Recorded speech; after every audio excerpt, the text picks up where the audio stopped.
Assalamualaikum warahmatullahi wabarakatuh. Saudara-saudaraku sebangsa setanah air, dimanapun Anda berada, Alhamdulillah kita bisa berjumpa kembali bersama channel Bejo Donya Akhirat. Sak bejo-bejone wong alali isih luwih bejo wong kang eling lan waspada dan tetap NKRI harga mati.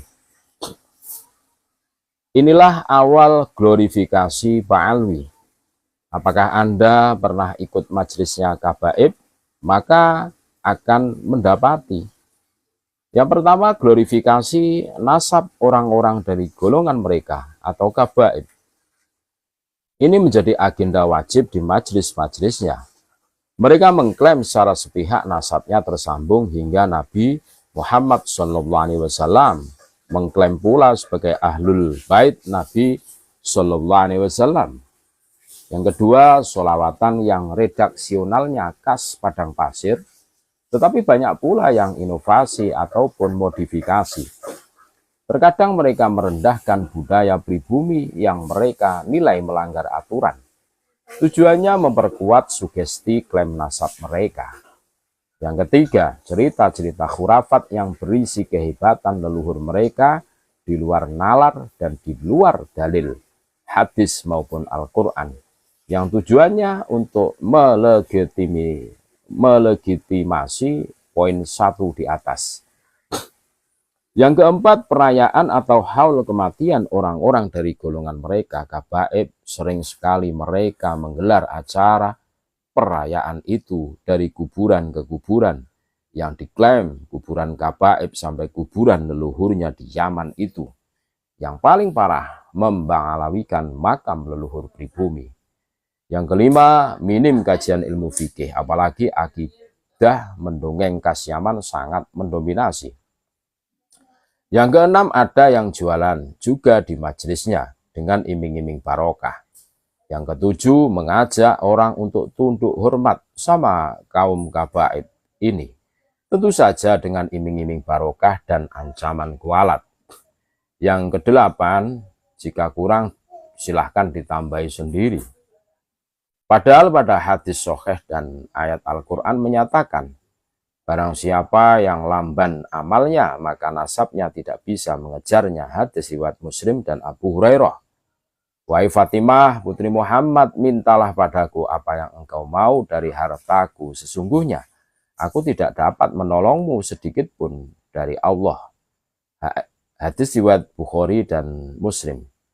Sesungguhnya orang yang paling mulia di antara kamu di sisi Allah ialah orang yang paling takwa di antara kamu. Sesungguhnya Allah Maha mengetahui lagi Maha mengenal. Quran Surah Al-Hujurat ayat 13. Mari kita simak tulisan singkat dari Kiai Haji Maduddin Usman Al-Bantani tentang asal muasal Pak Alwi melakukan glorifikasi terhadap klannya. Berikut ulasannya. Glorifikasi leluhur Pak Alwi di abad ke-9 dan ke-10. Klan Pak Alwi bukan hanya berhasil membangun konstruksi nasab mereka terkoneksi kepada Nabi Muhammad SAW, tetapi mereka juga telah berhasil membangun kesejarahan leluhur mereka dengan kesejarahan yang luar biasa. Glorifikasi semacam itu urgen dalam rangka melengkapi klaim mereka sebagai keturunan Nabi, di mana nama-nama yang terdapat dalam susunan silsilah antara Ali Asyakron dengan Ahmad bin Isa mencapai 13 nama. Akan nampak aneh jika 13 nama itu dapat diketahui. Namun kesejarahan tidak. Orang akan bertanya dari mana Ali Asyakron mendapatkan nama-nama yang majhul itu. Adapun silsilah lengkap nasab Ali bin Abu Bakar Asyakron sampai Ahmad bin Isa, sebagaimana yang ditulis oleh yang bersangkutan dalam Al-Burqah, adalah Ali wafat 895 Hijriah bin Abu Bakar Asyakron bin Abdurrahman Asyegab bin Muhammad Maula Dawilah bin Ali bin Alwi Al-Ghayyur bin Muhammad Faqih Muqaddam bin Ali bin Muhammad Sohib Mirbat bin Ali Kholik Qasam bin Alwi bin Muhammad bin Alwi bin Ubaidillah yang wafat 383 Hijriah bin Ahmad bin Isa yang wafat 345 Hijriah. Di antara contoh-contoh glorifikasi yang dilakukan oleh Pa'alwi untuk leluhur mereka adalah kisah-kisah tentang Ahmad bin Isa, bahwa ia seorang imam dan ulama. Berita itu tidak terkonfirmasi sumber-sumber sezaman atau yang mendekatinya.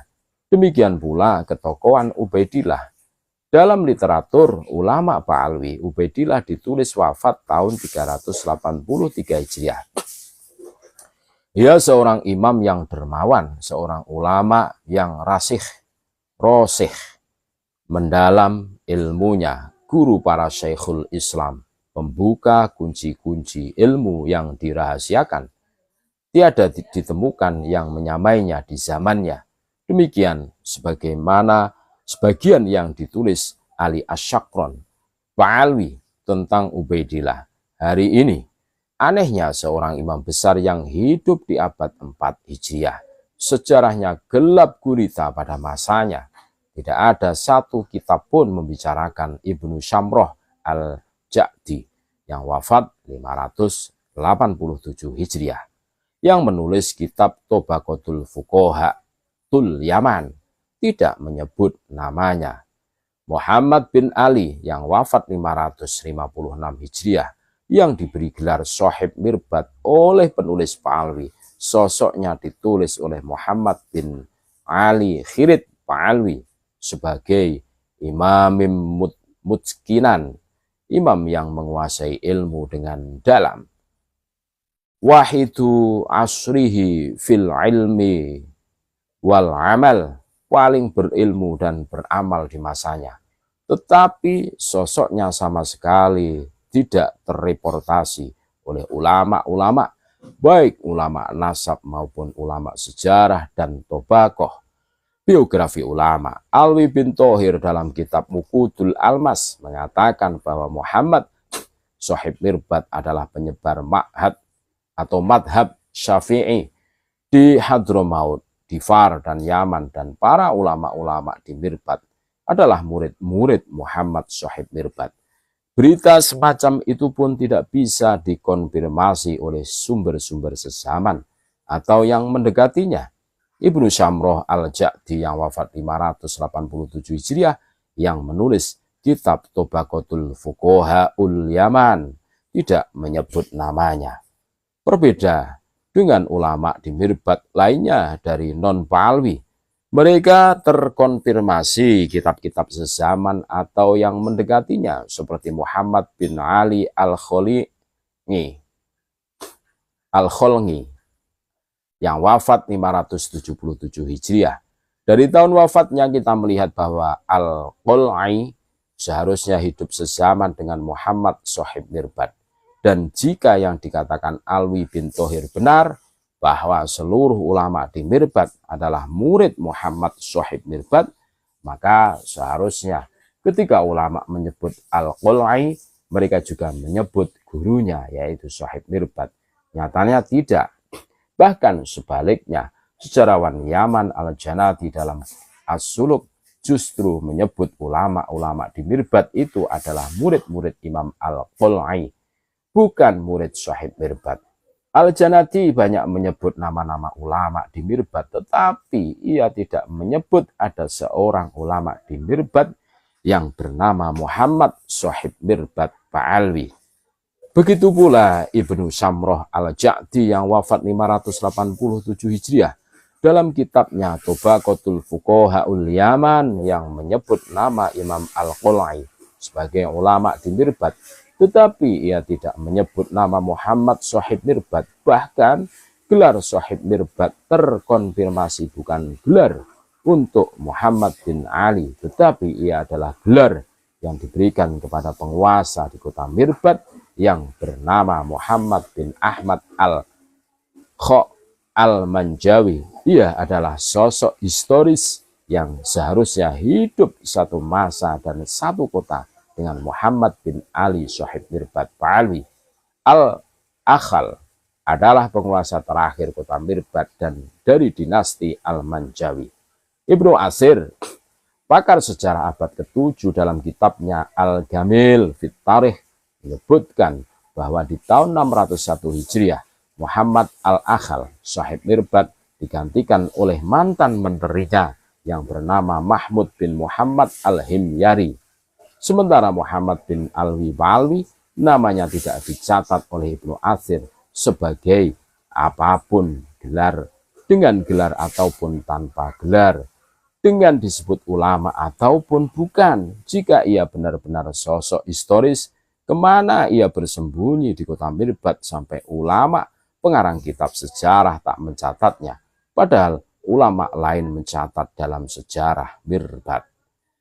Keberadaan makam Muhammad bin Ali Sahib Mirbat hari ini pun patut kita telusuri keasliannya. Benarkah makam itu ada di Mirbat sejak abad ke-6 Hijriah? Makam Muhammad Sahib Mirbat hari ini mempunyai batu nisan dengan ukiran yang bagus. Inskripsi batu nisan itu berangka tahun 556 Hijriah. Apakah benar batu nisan itu dibuat tahun 556 Hijriah?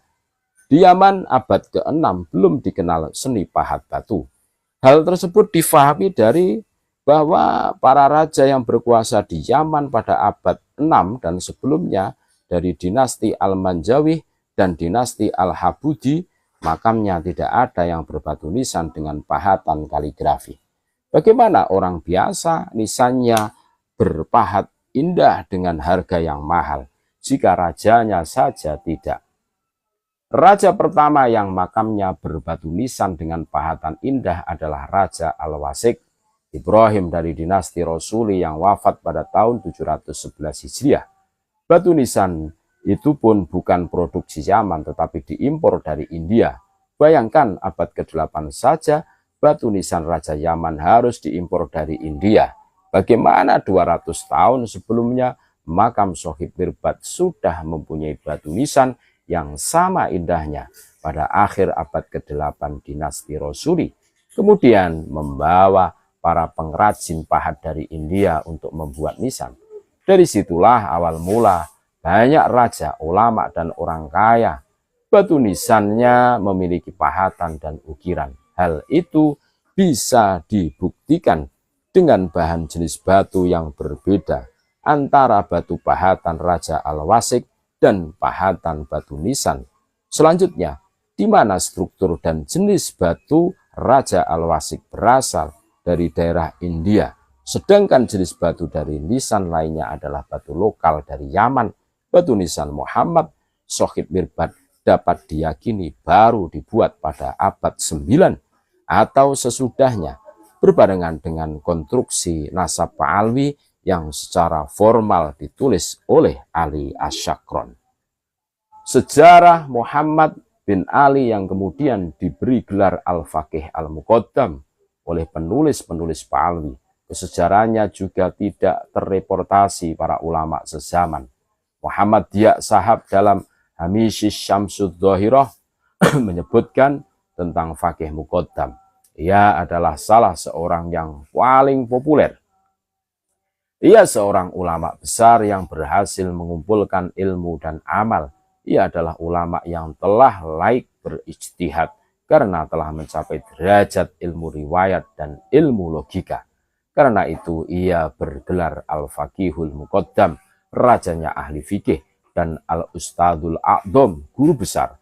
Tidak ada ulama sebelumnya yang bergelar seperti dia. Ia adalah seorang al-muhaddis, ahli hadis, al-mudarris, dosen, mursyid thariqah, dan juga seorang mufti ahli fatwa. Ia adalah tempat berlindung bagi orang lain. Lalu apakah ulama-ulama pada zamannya mereportasi sosoknya sebagai sosok kesejarahan yang luar biasa seperti disebutkan itu? Sayang, sosok Faqih Muqaddam ini sama sekali tidak terreportasi oleh ulama-ulama sezaman sebagaimana fenomena kesejarahan hari ini yang kita kenal, yang penuh dengan keluarbiasaan. Sosoknya sunyi di tengah masifnya kitab-kitab ulama yang ditulis di masa itu. Jangankan di dunia Islam secara luas, di sekitar Yaman saja namanya di masa itu tidak terkonfirmasi.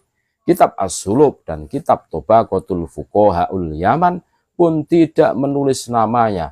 Namanya muncul berbarengan dengan kemunculan nasab Alwi dalam kitab Al-Burqatul Musyiqah. Metode lain yang dilakukan oleh klan Pak Alwi dalam rangka membangun otoritas keagamaan di Hadramaut dan di tempat diaspora mereka lainnya adalah dengan menciptakan historiografi leluhur mereka seluar biasa mungkin, glorifikasi. Seperti yang telah disebutkan sebelum subjudul ini.